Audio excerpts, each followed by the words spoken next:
nombreuses. Et pour cela, nous avons extrait cette figure 2 pour vous qui nous montre, tel que l'on le voit, la coque d'un avion est constituée à 50% des matériaux composites.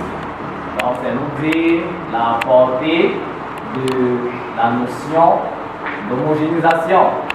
Donc, voilà un peu l'origine de l'approche par homogénéisation. En gros, pour étudier les propriétés effectives, telles que la flexibilité, la capacité de résistance de ces matériaux composites-là. Après l'origine de l'approche d'homogénéisation, nous faisons une description et donnons ces domaines d'application. Donc, pour décrire l'approche d'homogénéisation, nous avons extrait cette figure 3 qui nous montre du côté gauche, nous avons là au départ un matériau hétérogène qui est constitué d'hétérogénéité de taille epsilon. On a la pratique ici, le paramètre epsilon pour représenter le rapport de l'échelle microscopique à l'échelle macroscopique dans notre matériau composite.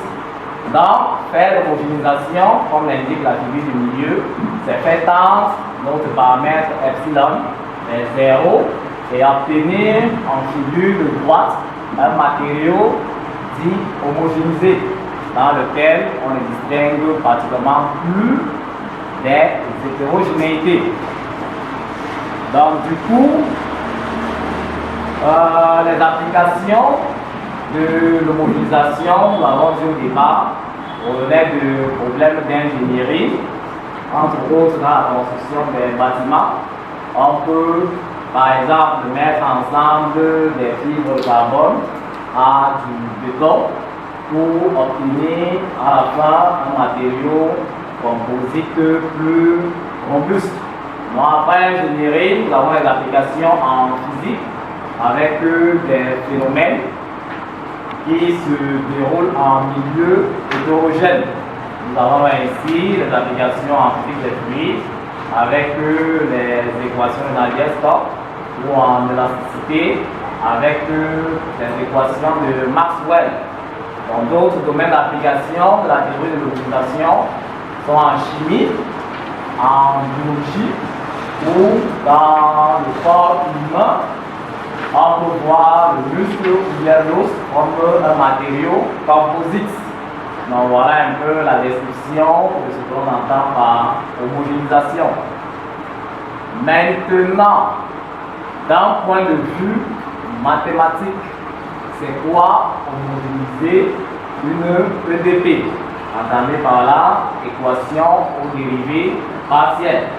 Donc au départ, nous avons là sur la figure 4 le problème 1 où nous avons une famille d'opérateurs dérivés partiels et epsilon avec les coefficients qui oscillent avec une période de epsilon et une famille de solutions U epsilon vérifiant ce problème 1.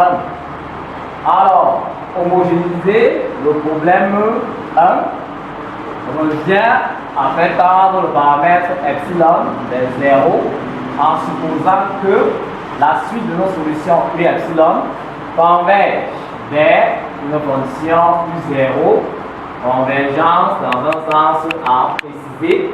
Il est donc question pour nous de trouver un opérateur T0 qui sera dit opérateur homogénéisé, qui est tel que U0 est solution du problème défini en 2. Donc, en gros, le passage du problème 1 au problème 2 constitue dans l'approche mathématique de l'homogénéisation.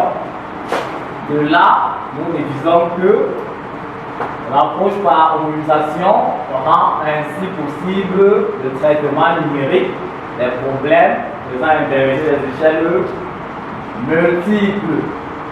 Donc voilà un peu la description mathématique de l'approche par homogénéisation. Ayant compris cela, nous